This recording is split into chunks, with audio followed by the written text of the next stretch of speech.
America has always been uncomfortable with an ugly reality, the prospect of war. But in the face of deadly weapons, economic instability, and terrorism, the immediacy of maintaining national security continues to be the major challenge faced by almost every nation in the world.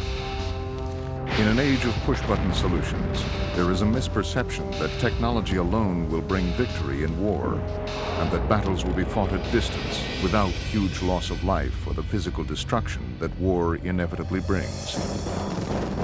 But warfare requires putting soldiers on the battlefield, where a bullet has no political affiliation, and victory is measured by living or dying.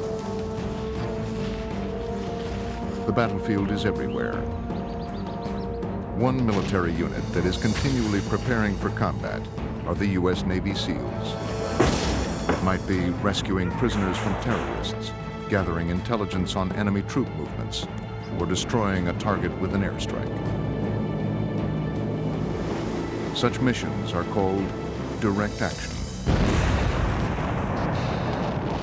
With over 60 years of operating from sea, air, and land, U.S. Navy SEALs measure their success and failures in blood, self-sacrifice, and a ruthless determination to win.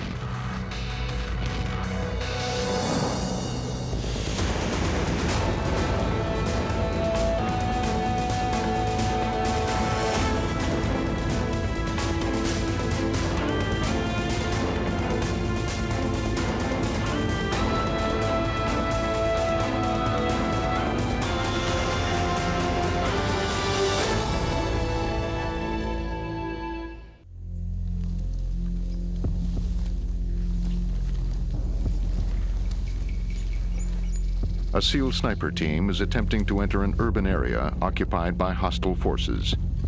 Their mission is to locate and rescue a captured American soldier being held hostage. The sniper and his spotter fear only one thing more than death or capture: failing their mission. In naval special warfare, you have an exceptionally highly motivated individual who is a risk taker, somebody who's going to go out there, take on the biggest challenge that you have, and oh, by the way, they're going to succeed because they don't have the word failure in their vocabulary. Inside the deserted town, the enemy could be anywhere. This is not a situation for hope and enthusiasm. The sniper team's time on target is limited.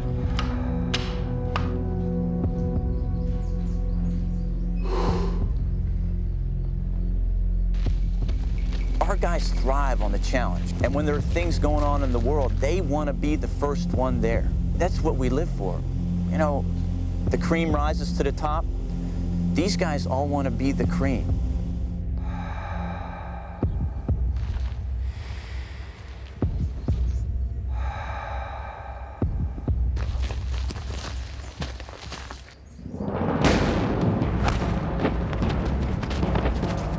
The psychological effect of seeing one of their friends nearly torn in two by a .50 caliber round traveling at that velocity.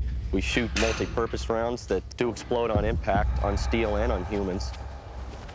And every time they hear a muzzle crack, one of their friends goes down, that's enough for them.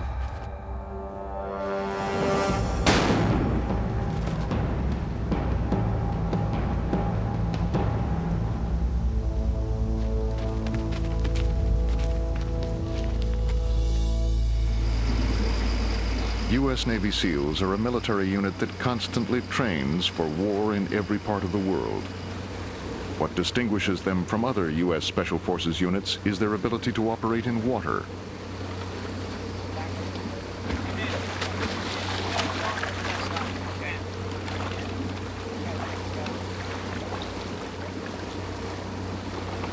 When that SEAL goes into combat, they're not out there with a fleet to support them. There's no room for error. You need to make sure that that individual who's standing on your left or on your right is going to be there before and after the bullets start flying. When compared to Mach 3 fighter planes and computer technology, SEALs may appear obsolete, a romantic throwback to the ancient warrior. But even in this age of high technology, combat is often a trial of strength and will, decided by emotion. SEALs maintain a solid connection to their traditions of combat, adapting to circumstances, innovation in tactics, and a savage dedication to win in wartime. A SEAL is a guy who is willing to do whatever's necessary to get the job done. What makes SEALs different than other conventional forces and other forces throughout the world is we all share a common bond. The BUD/S training, the Hell Week, all that stuff, it is still the core of what we are. Our philosophy is that which doesn't kill you makes you stronger. And when these young men have to go out and perform their mission in the SEAL team, they push the envelope. And what we try to do is provide demanding training that builds their confidence, that builds their spirit, but also, too, keeps them safe. Getting to the operational teams takes over a year for any man willing to pay the price of BUD/S. So good!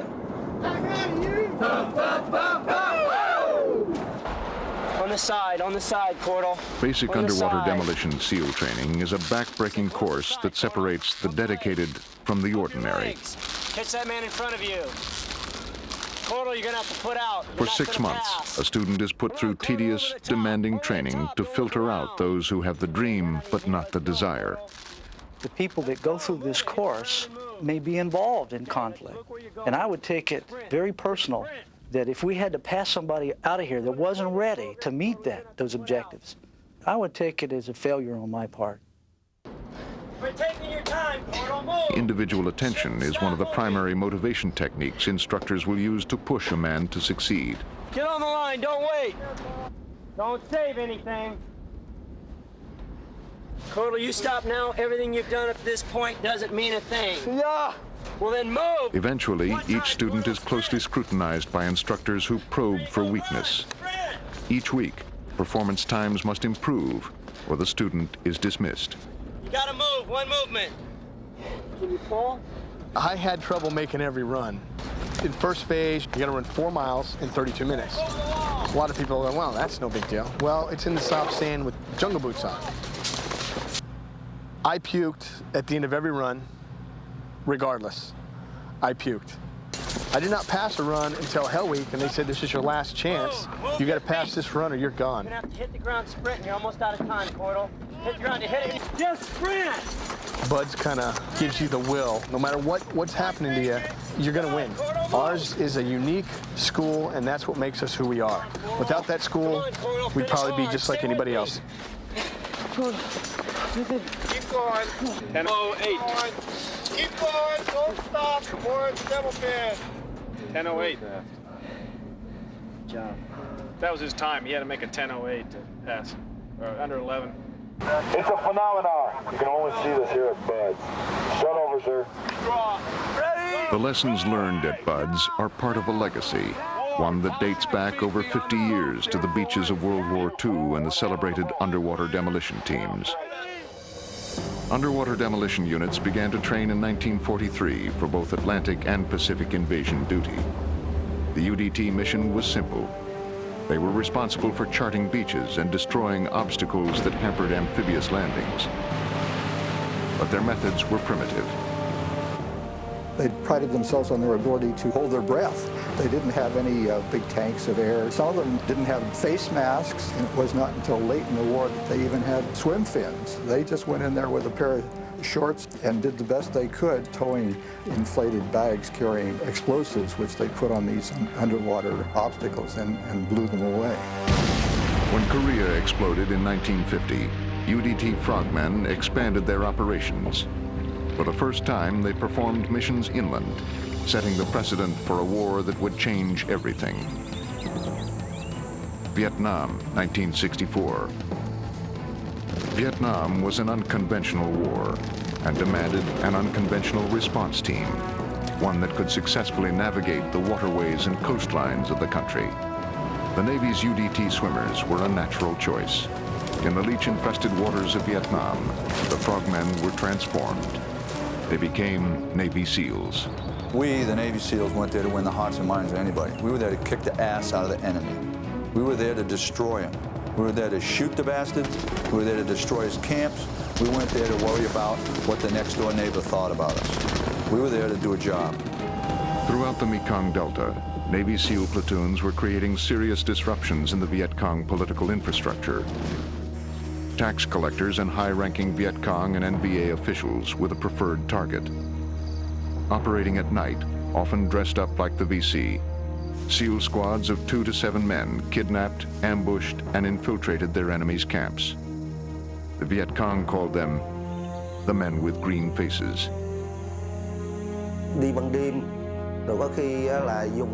Their commandos would come out at night.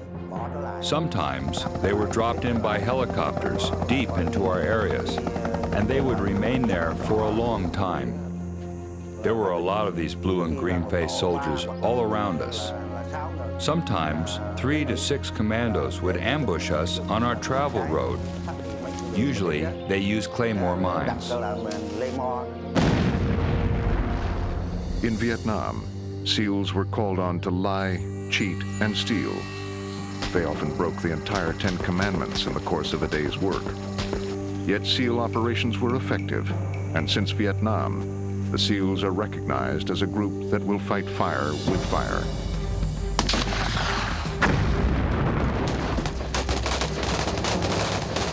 Times have changed, but the lessons learned in Vietnam are still applied by today's Navy SEALs. Preparing for war in peacetime might create an expectation in the public's mind that technology alone will bring a victory with low casualties.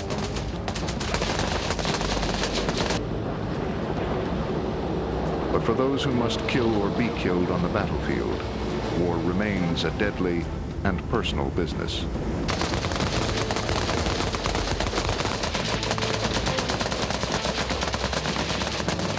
With 144 countries accessible by sea, the SEALs find themselves at the center of the action. It's becoming very difficult to figure out where the lines are. We're sort of in a reactive mode in a lot of ways. You're at the ready, something happens, you respond to it. The main boat used for close-in platoon insertion and extraction is the Rigid Hull Inflatable, or RIB. Used on river and inland waterways, they're fast, they work well in low levels of water, and are designed exclusively for use by the SEAL teams.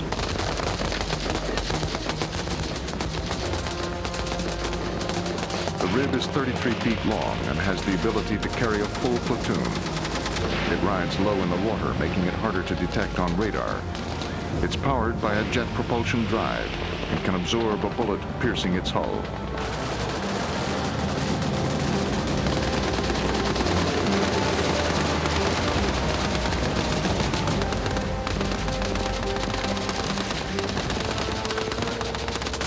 Most of the time, SEALs remain unseen, but sometimes upon reaching their target destination, they come into direct contact with their enemy. Only their reflexes and training help them survive.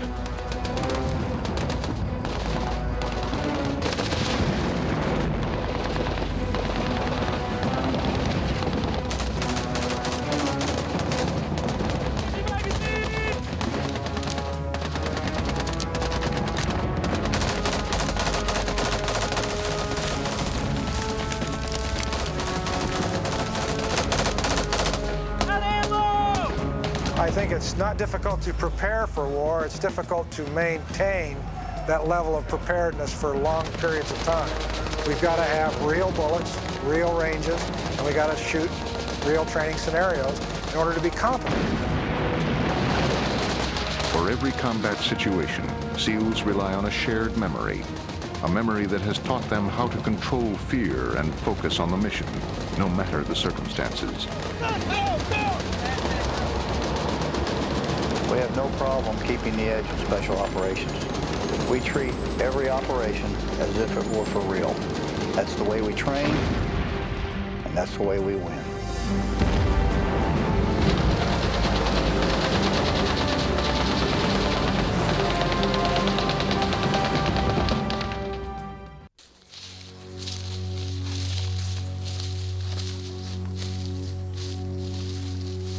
This is the weapon of our enemies, the AK-47. It is the most prolific assault rifle in the world. You'll see this in just about every third world nation you might have to be employed to go and do a mission. A lot of people say these weapons are highly inaccurate and cheap, and that's pretty much true. But it doesn't take much to shoot a man at 100 yards with one of these, especially when it just won't quit.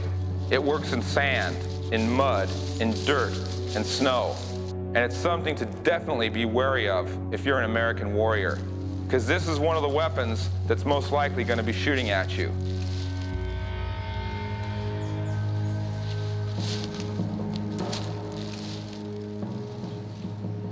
No plan ever survives first contact with the enemy.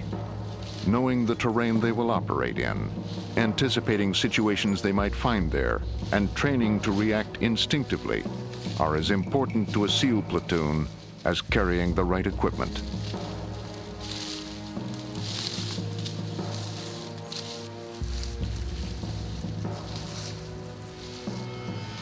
With a squad size of 8 men, it is not technology that is going to save them in battle. In war, it's often the first side who spots the other who has the advantage.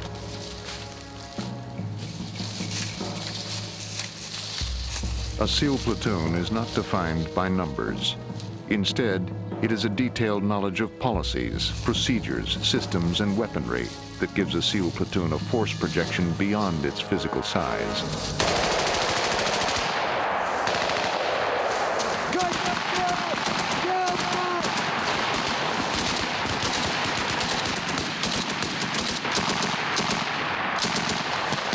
The SEAL's vulnerability begins when their attacking force reaches the enemy's first line of defense. At this point, the friction of war begins to impinge upon the success of the battle.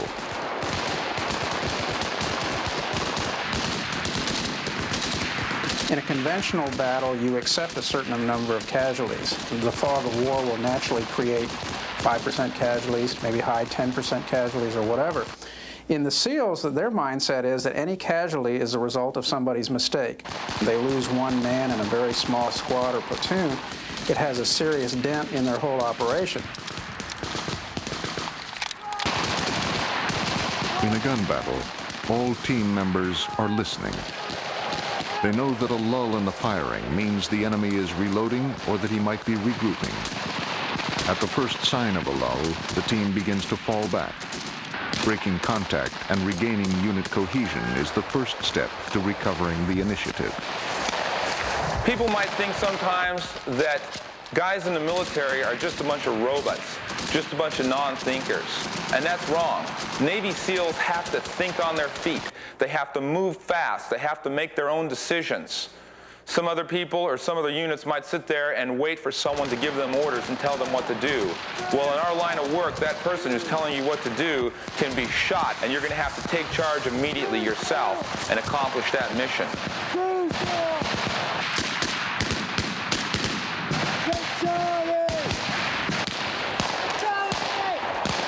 The ability to execute a coordinated group movement during a firestorm of surprise, fear, and bullets is how they maintain group cohesion. You can't just go in there expecting to have a free-for-all. It takes a lot of restraint, and it takes a lot of awareness of your surroundings, where you are able to watch for those danger zones so that ultimately you don't get hurt. In a carefully orchestrated maneuver, the squad breaks contact by a series of fire and maneuver movements. Despite their array of weapons, SEAL platoons are not large enough to endure a drawn-out engagement. If we don't have a lot of firepower, we have 8 to 10 minutes of a sustained wall of lead going out there, and that's it. We've blown our nut, and it's time to get out of there. If we come across a large force, we need to call in some helos to get us out of there, or some fast movers for some fire support.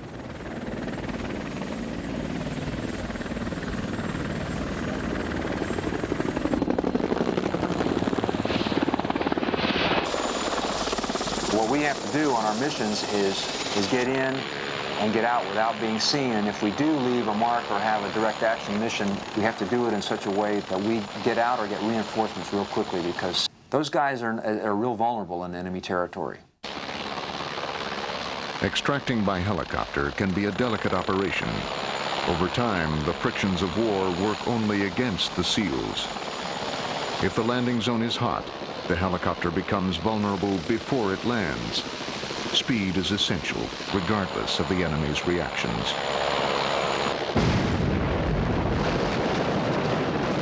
The longer an engagement continues, the more likely the outcome will be negatively affected.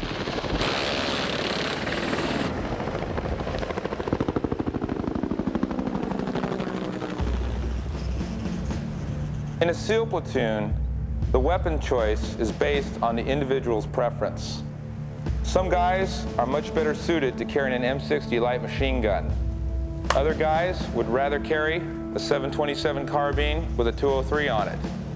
Some are really good long-range shots, and they're best employed carrying an M14 rifle. One of the things that makes us so effective is that we have such a wide variety of weapons to choose from for the different missions that we have to accomplish. This is the Navy SEALs version of the M16 rifle, the Colt 727 carbine. It provides a SEAL platoon with an intermediate range assault rifle that is lightweight and accurate out to 400 yards. We'll use this firearm here for close quarter battle purposes and just about the whole spectrum of Navy SEAL missions.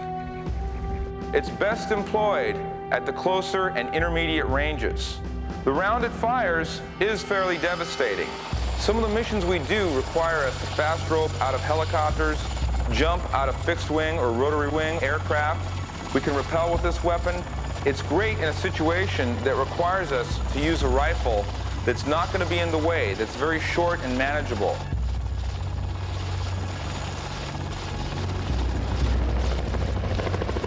Real-world missions require real-world solutions.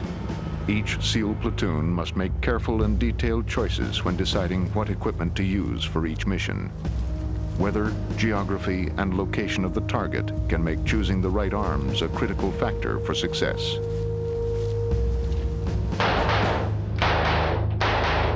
This is the MP5 Navy model submachine gun. It's a recoil-operated weapon firing from a roller locking bolt.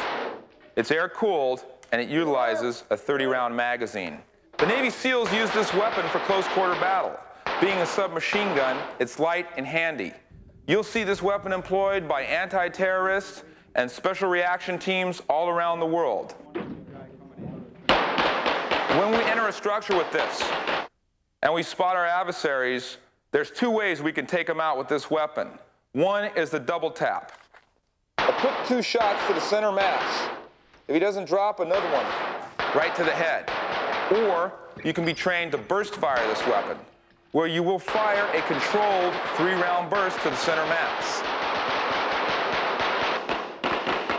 The SEALs carry some of the most sophisticated firepower in the armed forces, but any weapon can malfunction.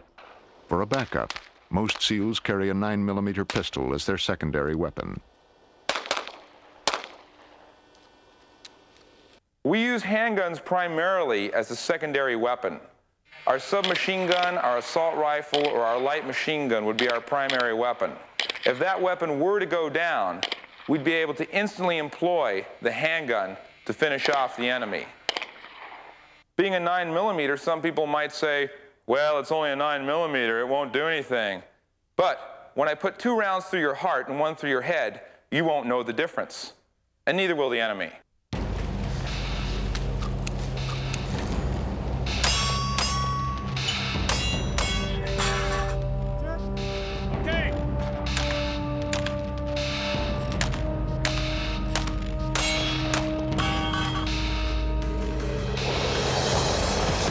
The SEALs are known for their connection to the sea, but most frogmen would rather ride than swim to and from a target.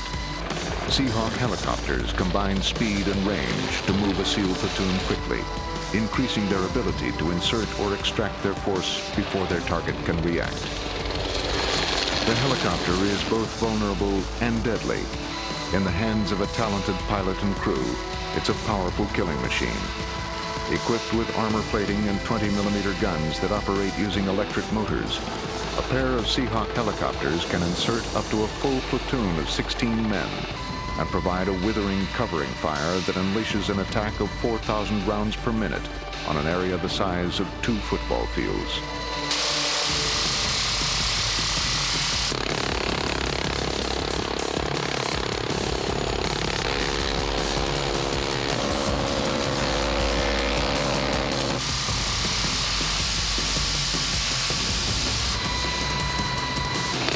The Seahawk is vulnerable to concentrated ground fire, but was never intended for an aerial assault on an armed target.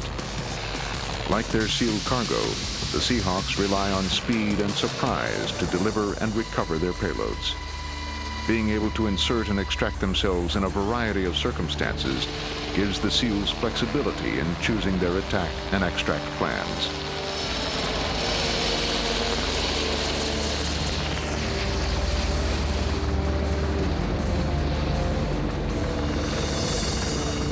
Each operator knows that by itself, a weapon is not going to win a fight. With over 50 years of experience working underwater, on land, and in the air, the SEALs have embraced new technology, but resist the obvious temptation to use it as a replacement for the human factors they believe are necessary for success in wartime. Navy SEAL doctrine, it's not about going in there and killing an individual. It's mostly about gathering information that would lead another SEAL force or another American military force to conduct a mission that will benefit the outcome of the conflict.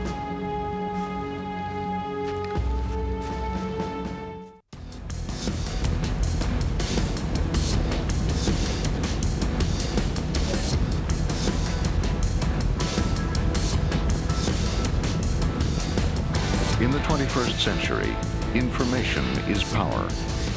Possessing the military capability to gather intelligence often provides an alternative for expanding and shaping the different foreign policy options of the United States. There's been co-mingling of the SEAL forces and the CIA. It's called sheep dipping. Where you may see more of it is in the drug war in the future. You may see Navy SEALs more involved in riverine operations. In fact, they're doing a lot of training of that in South America and Central America. And some of those might get sheep dipped to the CIA. In wartime, the success of a military operation is judged solely on the achievement of the mission objectives. The cost in lives, although regrettable, lies within the realm of the necessary.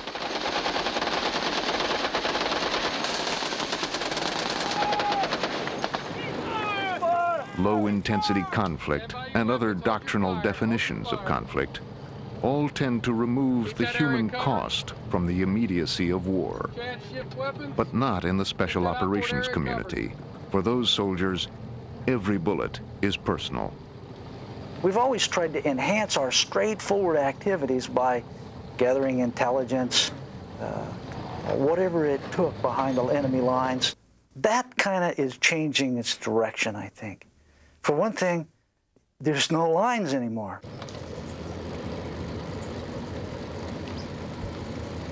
I don't want to spend longer than 2 minutes here.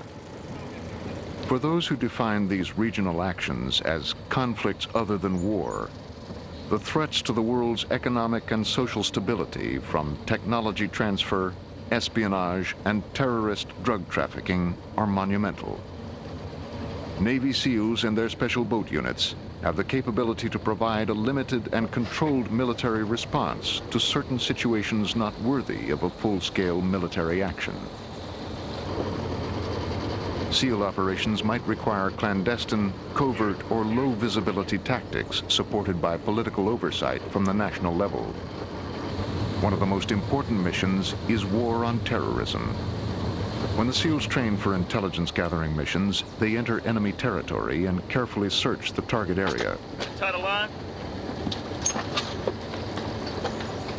The enemy might be a country, a drug smuggler, or an arms trafficker. Any information they find can help them piece together a big picture of enemy activity. We recovered one map, one notebook. Everyone aboard the craft Is deceased, over. One of the advantages of special operations is getting to the objective as fast as possible. Delay creates vulnerability. With our special ops aviation, we have the ability to move around our forces, which are relatively small, and present a smaller signature and can get in and out of situations larger forces don't have that capability. That's one of the advantages of special operations forces. Working in small units and moving stealthily in the air and on the ground and in the sea, accomplishing our mission without detection. Popular films and books often glamorize fictional heroes of the Special Forces as misunderstood individuals, renegade killing machines living outside the rules of military conduct and discipline. The Rambo mystique is a real problem. I think it has been generated by our exposure to the press. In the days when I joined the SEAL team, you wouldn't even let a photographer take your picture. Our mystique was based not on bragging about our capabilities, but from precluding anybody from finding out what our capabilities were. While it is true that every SEAL dreams of combat, their doctrine isn't about anger or recklessness. Instead, it is a crucial combination of observation, invisibility, and controlled violence.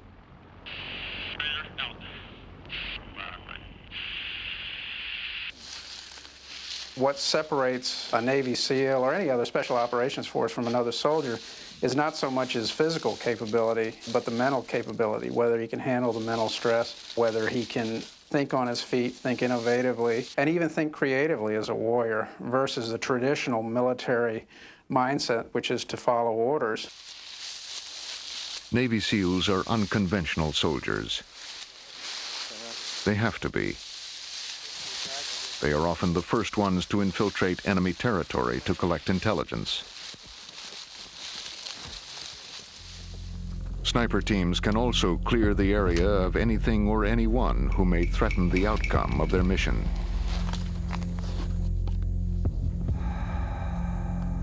Undetected, they can establish the initiative, choosing the moment and location for the fight, theoretically striking at the enemy's weakest point.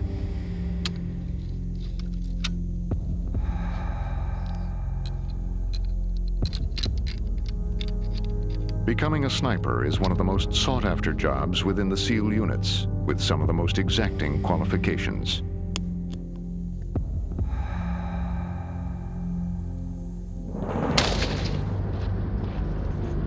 .50 caliber sniper rifles are becoming the wave of the future for special operations. With these types of firearms, we don't need to send a demolition team in. We can simply stand off from the target and shoot it. A sniper is an expert with a rifle, surgically precise, capable of hitting a target in exactly the same place over and over again from a distance of almost 3/4 of a mile away.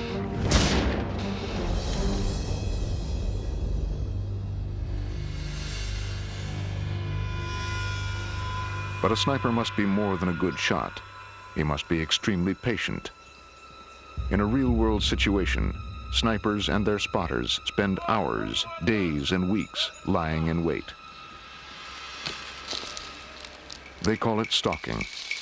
Sometimes it takes an entire day for these teams to move less than a few hundred yards.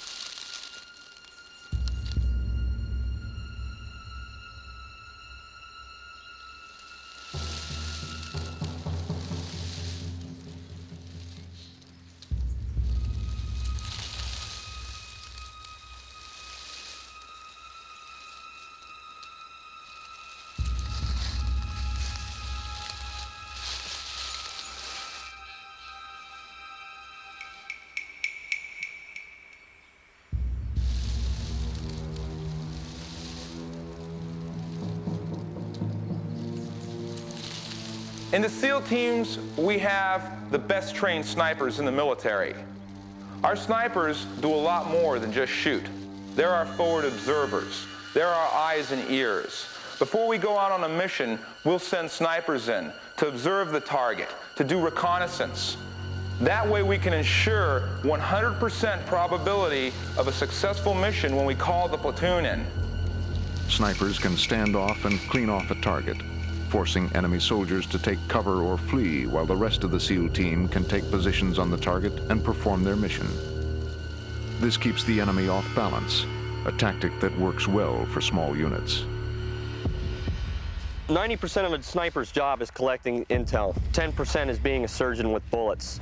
Everybody around me is counting on me to make the shot go exactly where I want it to go every time. You've got to control your breathing. Everyone knows what happens when they get excited. They might start to shake, they breathe heavier, your heart rate goes up. You've got to have control over that.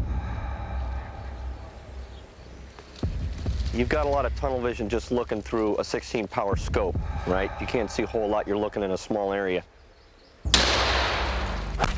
But you also find yourself just focusing on one thing. For instance, the guy you just shot. There's some kind of morbid fascination where you want to go back and look at him. And you've got to pull yourself back from those effects of adrenaline so you're not wasting your time looking at someone who's already dead. He's not a threat anymore. You got to look for the new threat, address it, and neutralize it.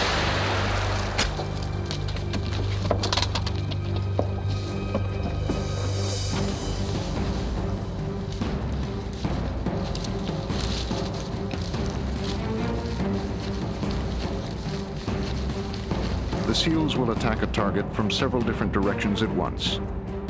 Using the sniper team to cover them, a SEAL squad increases its ability to get in close without being detected or suffering casualties.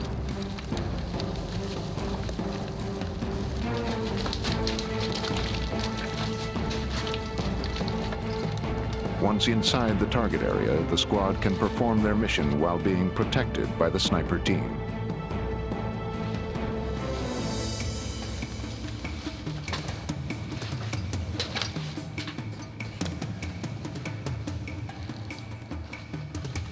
For secret intelligence operations that have no clearly defined battle lines or requirement for a conventional military deployment, the SEALs remain an important weapon for American policymakers.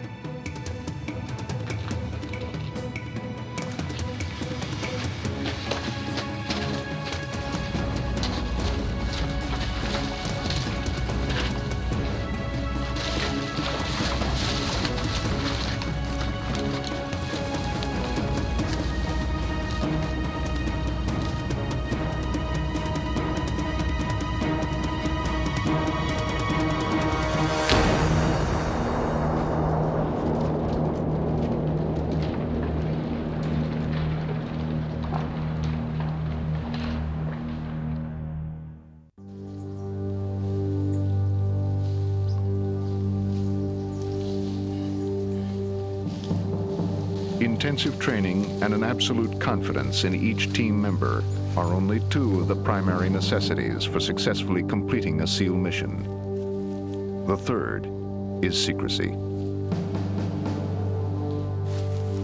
Moving in enemy territory while remaining undetected is a life and death challenge for every SEAL patrol. Doing it in broad daylight while attempting to locate and rescue a downed pilot and then escape without detection could be a situation SEALs find themselves in without warning.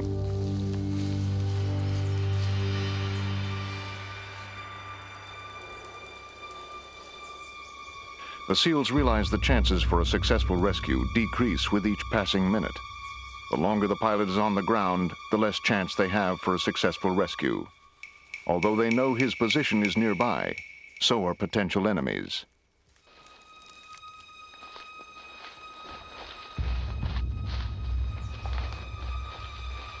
Put your hands on your head.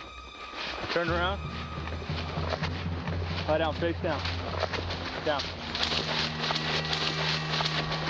What's the word of the day? What's the number of the day? Great. Do you have any weapons on you? No. Are you injured in any way? No. Get up. To protect themselves, the SEAL rescuers must approach the victim as if he might be hostile. It is important that the victim be disarmed and evaluated quickly. Hurricane, immediate extracted LZ Delta. How copy? I'm David. I'll be handling you. Do as I say. Follow me. Don't try to run if anything happens. Stay calm and listen to me. We operate in very small numbers and in very sensitive military operations where if it becomes known what we're doing, we can harm the men who are participating in the operation, or to some degree we might be bringing embarrassment upon the United States of America. Has a hole in the front so you can see. Here's a hat, put that on.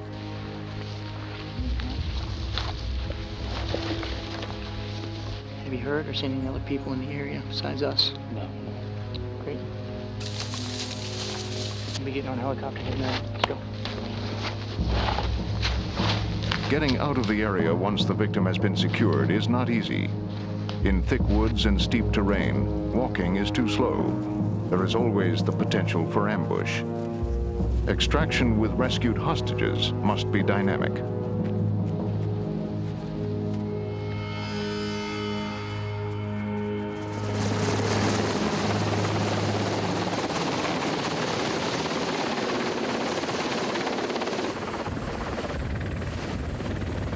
One way to get men off the ground quickly is employing a device called the spy rig.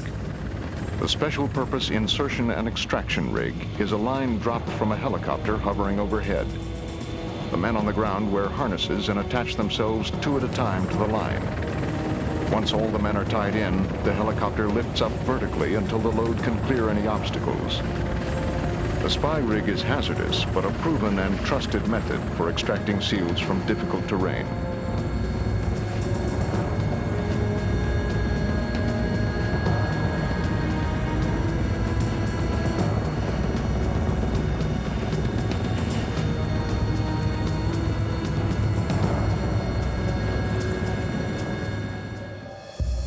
CQB is a mission that a SEAL platoon would really like to do. First of all, we don't like third world terrorists, and we basically live to terminate them and to end their fetid existence on this planet. You have not been very responsive.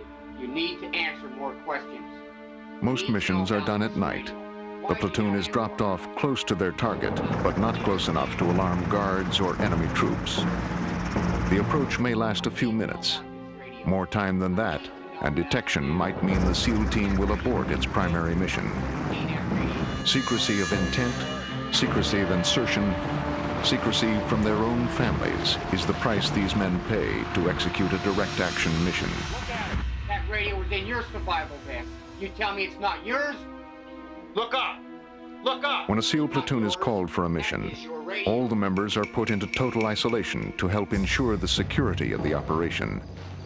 They can remain isolated for hours, days, even weeks before learning where or when they are going. Once they have a target and a full mission profile, each platoon member, regardless of his rank, is included in the planning process. There's respect for the officers, but there's also a respect the other direction from the officers to the men. And in some cases, things demanding special skills, an enlisted man who is the best diver or navigator underwater will be in charge of an operation, and an officer will be subordinate to him during that operation. Each man's movements are well rehearsed. Each SEAL is familiar with the other men's position and movements. The men communicate by touch. Each man has practiced CQC raids 1,000 times. Inside a building, the team will move in a formation called a train. This allows them to leapfrog around each other and provide constant cover in all directions in case someone unexpectedly comes out of a door or hallway. You will die here! Imagine yourself stacked outside the door of a foreign embassy. Inside, terrorists have just taken hostage some American dignitaries. What are you doing here? You have no friends. You'll never get out of this country. No one cares about you now. You better start answering these questions. Help him answer my questions. All of a sudden, the breacher charges go off. The door is open. You're going into the room at a high rate of speed. The first thing you see is a terrorist reaching for his AK-47. Too late. He's in your sights. You've just fired a quick double tap into his chest and a third shot into his head. He's out of the picture. Your head is flat. Clear left. All clear. All clear. Hostage. Hostage. Keep your head down. Put your hands up. I would tell the general public that if you expect us to do things well, then don't ask us to expose how we do them.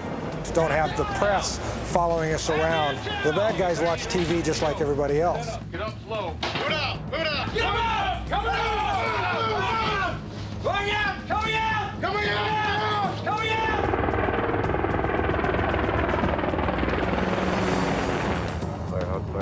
Firehawk, Predator, over. Firehawk, Predator, standing by for extraction. I mark you, identify, how copy, over. Firehawk, this is Predator. Roger that, out.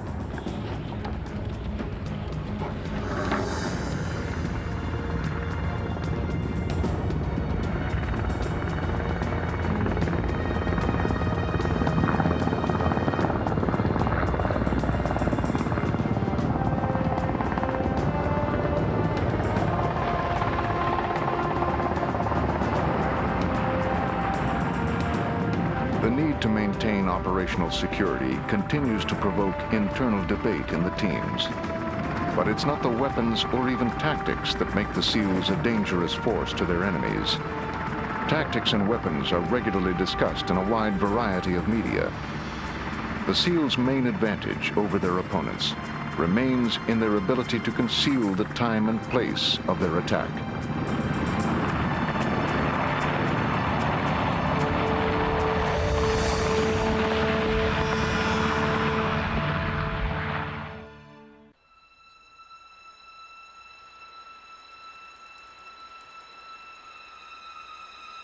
Unconventional warfare, as practiced by the U.S. Navy SEALs, remains a controversial subject in public discussions. Despite a combat heritage dating back to the French Indian War, the American military establishment has never been comfortable with the presence of unorthodox forces within its ranks. More important, perhaps, was the perception that SEAL methods of sabotage, surprise attacks, and hit-and-run ambush that sometimes included civilian targets were not the American way to do battle. This belief has often obscured the value of their unconventional missions, frequently assignments that no other unit would accept. The Pentagon has never really understood how to use not only the Navy SEALs, but all special operations forces. It's kind of ironic. Our nation's military was born as a guerrilla force at Lexington and Concord, but it evolved into a very, very conventional army. Unconventional forces by nature are not subject to a strict, rigid chain of command. They are trained to go out and operate on their own. You want guys that are switched on, that have attention to detail, self-starters, motivated. In this community, there's only one reputation you want to have, and that is the reputation as an operator. Everything else, as far as I'm concerned, is a liability. An operator is an asset. That's a man who seeks after harm's way. SEALs are descended from a heritage of U.S. Navy, British, and Italian combat swimmers. Although this organization is often described as among the finest of the modern commando units, their reputation as elite troops is part of a double-edged sword. SEALs are not infallible. As disciplined and well-trained as they are, the practical nature of their operations is constantly being defined. Where on the one hand, we are given a lot of credit for being creative. That independence, some people will see that as these guys are loose cannons. We are very well disciplined, though it expresses itself in a different way than it does in the Marine Corps or in the Army. Practicing for a football game day after day after day, sooner or later you want to get the ball. Whether or not that's a good thing, I'm not sure. Maybe it's something we shouldn't look forward to. The secret to any special operations success is basic. Arrive on the target quickly and establish relative superiority. Simply put, take the advantage during the pivotal moment in battle. This is no easy task for a small attacking force like the SEALs. For them, the ability to sustain relative superiority often comes down to moral factors: courage, intellect, boldness, and perseverance. Everybody likes a hero. This nation runs on heroism, dynamic leadership, and all that sort of stuff, and it's our heritage. And those that don't like it, they're probably cowards.